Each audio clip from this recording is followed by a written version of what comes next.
Mga bossing, gaano nga ba kalaki ang kinikita ng mga idol nating NBA players?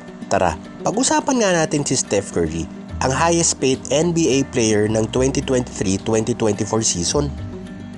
Ano nga kaya ang kaya niyang gawin sa pera niya kung tatanggap siya ng sweldo, sigu-segundo, minu-minuto o kaya kada oras at iba pa? Alamin nga natin mga bossing. Kung kada segundo siya tatanggap ng sweldo, makakatanggap siya ng 94 pesos and 28 centavos. Kada segundo yan mga bossing ha. Kayang-kaya niyang bumili ng kalahating kilo ng bigas at 3 lata ng sardinas mga bossing.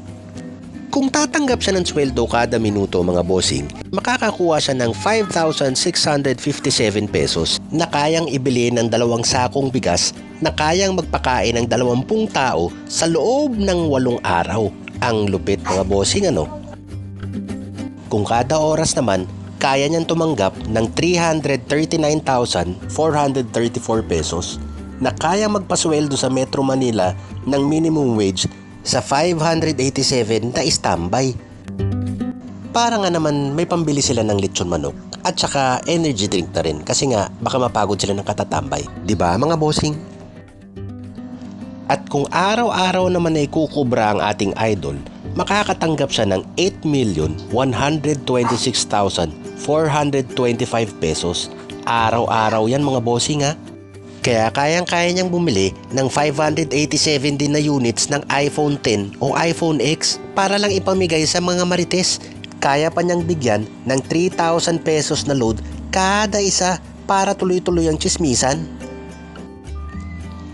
At kung kada buwan tatanggap ng sahod ang ating idolo, makakatanggap siya ng 244,392,757 pesos. Sa sobrang big time, kaya niyang bumili ng 1,600 na pirasong high-end na scooter mga bossing. At eto na nga ang hinihintay ng lahat. Kung gaano kalaki ang kinikita niya sa isang buong taon kung buong-buo niya itong makukuha at walang bawas. Pero bago yan, congratulations!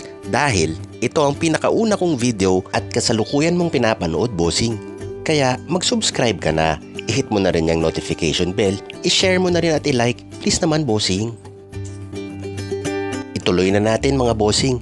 Ang kinikita ni Steph Curry sa isang buong taon kung buong-buo niya itong makukuha at walang bawas ay $51,915,615 at kung ating i-convert sa Philippine Peso ay lalampas pa ng 2.9 billion.